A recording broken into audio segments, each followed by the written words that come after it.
Урматтуу туугандар, азыр биз мындай бөлүк куруп чыгаралы деп сүйлөшүп атабыз. Азыр Абдулла эке, Кочомко атабыздын жана жаш кыз Албай койгону боюнча сөз кылсаңыз. Сусамырлык эле кыз болчу. Кызыл ойдон экен. Кызыл ойдон. Бул энди Кожокеме көп көңүл бурулган эмес дегендер сөздөрү да көп угам. Кожокеме деле көңүл бурулган экен. Ушул Кыргызстандын биринчи секретары Абдыкадыр Орозбек өзү баш болуп, Кожоке Тулпарды бейетип ат. Ушул артыңызда эме жок болуп кетпесин. Кызыл ойдо балбан кыз бар экен, күрөшкө түшүп жүргөн, ушуну алып берейик деп маяк курушкан экен. Анан атүгүл ошол кайран кишилер Кызыл ойго барып, анын атасы менен да сүйлөшүп, атасы да макул болуп, кыз да макул болуп тиемдеген экен. Бир гана Кожокем табиятында ушундай таза, табиятында адамзатка эме кылбаган киши туруп ойлонуп туруп айт дейт: айланайындар, баламанда кичүү экен, эми ушуга кантип баш кошом? Ай ушунун жөн эле койсоңор болот эле деп болбой Кожокем мөңгүп албай кой дейт. Ошондо баары бармактарын тиштеп кейген экен: атаң көрөй, Тулпарды бейетип ат. Балбан кыз экен Кожоке, артыңызда ушундай тукум калат эле, Кыргызда үзүлбөйт эле. Ушуну алганыңызда жакшы болмок дешип, баары кейген экен. Кожокем өзү, мен ойлойм, ушунча элден сөз угуп, эл аралап, көп жыл мен да эстегеңдерди ашкеңде ичип калдым. Ушу Кожокемдин табиятынын тазасы, а кишинин бир адамга эме кылбагандыгы, ачууланганда гана кичине бир эме сүйлөп койбосо, Кожокем эч убакта бирөөгө жамандык кылган эмес экен. Ошол эмесин өлөр өлгүчө бекем бийик кармады. Адамдык парасатын, адамдык эмесин бекем кармап, Кожокем болбой үйлөнбөй калды. Ал эми кийин мен Ашыралыдан, кийин эмелерден уктум. Кожокем туулганда ушул Суусамырда бир кемпир туугускан экен. Ошондо кийин эл оозунда сөз болуп айтырып жүрүлдү дейт. Кожокем чарайнасын өзү жеп жиберген экен туулганда. Ошондо кемпир айтты дейт: атаң бир аркасынан эме калбай калды, өзүнүкүн өзү жеп жиберди деп ушундай сөз болгон экен. Кожокемден кийин чыны Кожокем тартып балдарынан да башкаларынан чыга элек. Бирок биз тирүү киши түңүлбөйбүз. Тирүү киши дагы эле Үмүт бар. Дагы үмүт бар. Теңир дагы бир кылым өткөндө Кожокемдин кам бар эмеспи? Балдарынан чыгып калышы мүмкүн. Мына ушуну мен уктум эле. Ошону азыр эстеп кеп кылып, эске салып айтып отурам. Кожокем өлөр өлгүчө Таластын Кани заводунан бир чоң айгырат болгон экен. Карагашкат. Ошону мингизишкен экен. Башка ат көтөрө албайт, ушул эле ат көтөрөт деп Кожокем ошону өлөр өлгүчө минип. Аны да абды сүйөр кылып берип. Абды сүйөр кылып Таластын Кани заводунан алып берген экен. Жанагы чыбык боюнча айтсаңыз, камчы көтөрбөй чыбык көтөрүп жүргөн. Аны өз атасы каба айткан экен: балам, эми сен сак бол. Сен эч убакта жоон камчы ала көрбө. Ачууланып юрип бирөөдү чапсаң майып кылып коесуң. Чыбык эле камчыланып жүр, кагылайын деп. Ошол сөзүн Кожокем атасынын сөзүн өлгөнчө тыштаган жок. Кожокем чыбык гана камчыланчы дейт. Анда колуна жоон саттуу камчы алган жок. Мына Кожокемдин ата сөзүн, ата акылын кандай алган. Кожокем бир адамга зыян кылбаптыр. Атүгүл тамак жегенде да Кожокем ушу бир адамдык эле кичине бир нерсе жечи дейт. Андай балбан деген опулдат, сопулдат, анан көп жеп, анан семирип кетет. Кожокем өлөр өлгүчө курсак салган жок. Кожокем өлөр өлгүчө семирген жок. Бир калыпта гана өттү дейт. Кожокем тамакка өтө сыпаа экен. Мына ушуну эл арасынан көп уктум. Туура. Дагы эмнелерди уккансыз?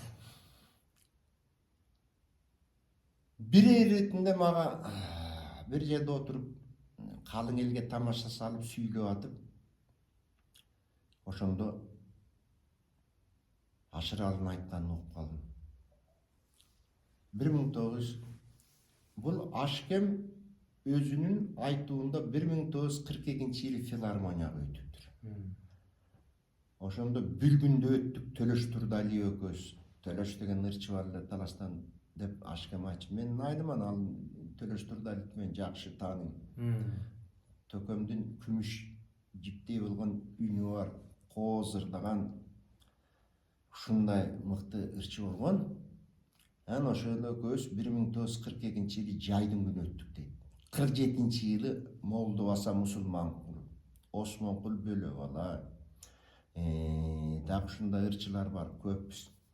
Арасында баламын мен бар. Суу Самырга барып, оюн коюп, анан ошол жерден Кожокемдин үйүнө түнөп калдык. Кожокем ошондо сезип, ушундай бир кысматта кезеген дейт.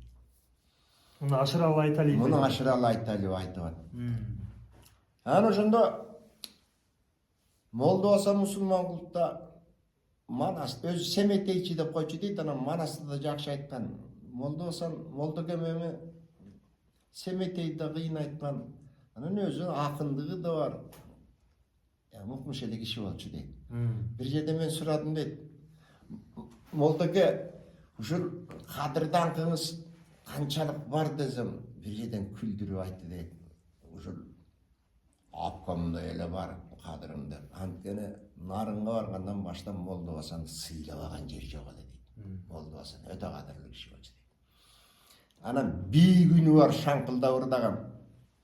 Кожокемдин үйүндө түндө отурабыз. Кожокем мал сойдуп чыштаган. Активдер отурат. Анан мунун аксакалдар отурат. Кезек Молду басанга келип, Молду басаны сөздөн сүйлөп, Кожокемдин эртегин айтып, такасындырганын айтып, тиги ырдып отурганан тийиштейт. Ой, мен Кыргызга чыккан атагы акым Молду басамын далай жерде элимдин басты элем далай кумарын. Бүгүн кайрылып келип болуп турам Кожокемдин үйүнө. Мен бекерге кантип турамын. О, жантак жеген төөдөй. Кайран досум аманбы? Кай жерде болсом сен дагы оолардын далай заманды. Кожомкул деген атагың бүтелген ушул таралды. Ар кайсы жерден үшүнтүп айбан жынак немесиң. Ой, мен айта албай жатам караңгыда, анан ар жагын бир тоолаа бир дейт. Аңгыча ал бүт Осмонкулга тийди. Кайран Осокемди ак жагын кырып себелетип, Кожокемдин балбандыгын айтып, тигисин айтып, мунусун айтып келатып. Ушундай кээде бир эмесиң. Ар кандай кылып ийесиң. Жаш балдар эмес дегенде чоңдорда келгенде коркутуушул ийесиң.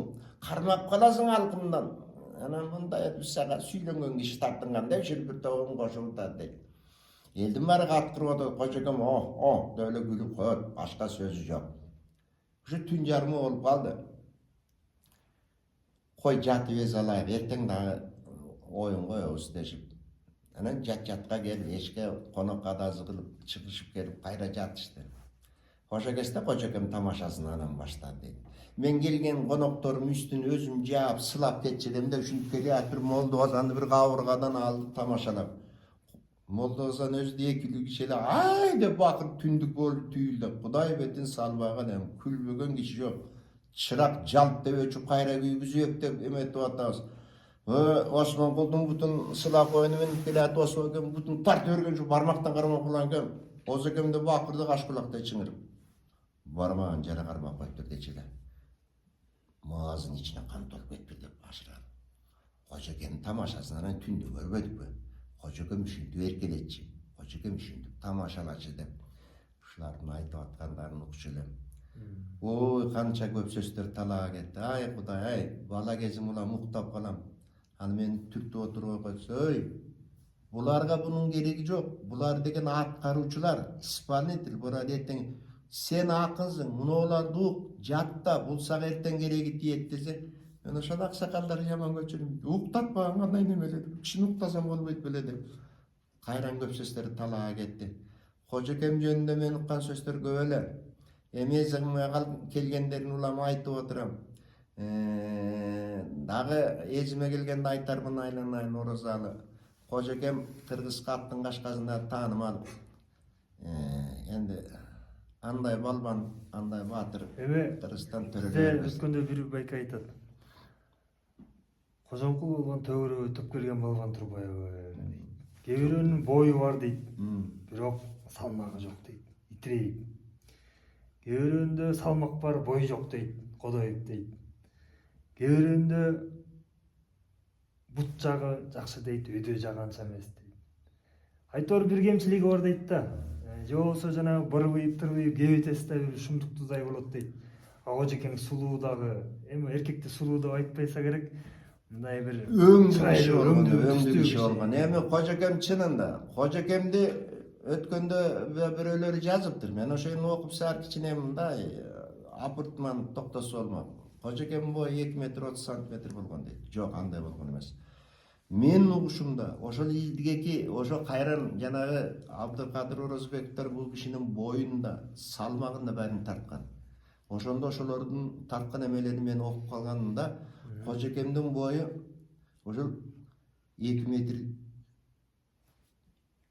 14-15 сантиметр болсо керек. Ошолардын эмеси. Анан салмагы 167 кг болчу. Кожекемде бирок бир да курсак жок, лишний эт жок, бели ичке, далызы бир кулач. Анан Кудай өң келбети да берген, анан Кожекеме акыл сезимди ошондой Кудай таалам берген. Болбосо айткандай кээ бир балбандар элине зыян кылып жүргендери болгон. Мына бир окуп турабыз тарыхта. Курзагынын айынан тиги адамдарды өлтүрүп малын тартып жегендер. Кожекемде кандай ачка болгондо Кожекем арам тамакка колун сунчу эмес дейт. Кожекем таза. Кожекеме жана Сузамырда Барманкул деген мен окком жазганда. Ошол согуш жылдары болсо эле койм. Ушу өзүмдө ушу бир топтордун укту элем. Адамдын оор ачылып кетет экен, оор ачылганда түк тамакка тойбой эле акшыңды эле жеп калат экен, ушундай эме болот. Аны ошо Кожекеме келип жалдырган экен. Айланайын Кожеке, оорум ачылып кетти, мени бир эл кыдыртып бир эметип, тойгузбасаң болбойт деп. Ошондо кулаган таштан үйдө алып жөнөгөндей 7-8 жерде ирик сойдуруп, кымыз ичирип, жалаң ушул 10 кило, 15 кило куйругу бар жерден жегизип жүрүп отур дейт. Анан ошо чымчы бума болушту. Кожекем барган жерде ооз тийип эле бир кеметени жилигин ошол элге устукан кылып балдарга келин кезекке кармап жүрчү дейт. Өзү эт алчу эмес дейт. Анан ошодон жешип келе атып, айым тойдун эми айнанайын эми жүр деп эртишип келе атып, кайсы бир жерге келгенде дагы бир залкар жерге көрүп калышты дейт. 30-40 кулун байланган жерге келгенде Кожекеме кайрылып айтты. Кожек ушул жерден дагы бир кымыз ичип кетсе кандай болот деди. Ай атаңын осунай. Адамды уят кылчу неме экенсиң. Кудай ушунча жерден жегизип келатмын, ушуна тойгон жоксуң. Жок, тойдум эми сууза кымыз ичким келип атты. Анан ошерге кайрылышып барды. Ошондо 17 кезе тартты дейт, жыгач кезе менен. Анан чыккандан Кожоңкул эми жакшы бар. Сен бирге жүрчү киши эмес экенсиң, сен адамды уят кылчу экенсиң деп. Анан эми тойгондурсуң деп ошондон кийин барган анан эмеси базылып, ооруканда эртеси жей албай, мурдунан кымыз атып эме болуп токтоду. Мына ушундай Кожекем кандай десем, Кожекем эми ушундай адамдарга да кайрымдуу болгон. Талай жерге Кожекем барган жерде мал союлбай кетчү эмес экен. Кожекем келген жерде бир малдын шыйрагы сынбайт деген мына ушундук берет. Кимде эле болсо Кожекеме бир малын арнап. Анан Совет өкмөтү чыкканда да бул кишинин чоң эриктери бар, анын баарын айтып мен эте албайм. Жана байдын манаптын балдары, жана жаңы келген комитет жачейкенин чоңдорун уруп ушинткөндө ошо Кожекем бардыгын жолго салып, ошолорду ажыратып калып, өлтүртпөй, канатына калкалап, ушинтип жүрүп Совет өкмөтү Сузамырга сорго келген. Кожекең арт менен келген экен, аны деле айтып отурчу. Кожекемдин эрдин айтып берсең күн баткандан таң атат, таң аткандан күн батат. Кожекем ошондой эр эмесми? Кожекемди кай жерге барганда мен ушу Сузамырдан баштап Жунгал, Кочкор ушу эмелерди кыдырып ырдачып, Ошондо key жерде аксакалдардын оозун алып Кожокемдин эрдиктерин айтып отурган.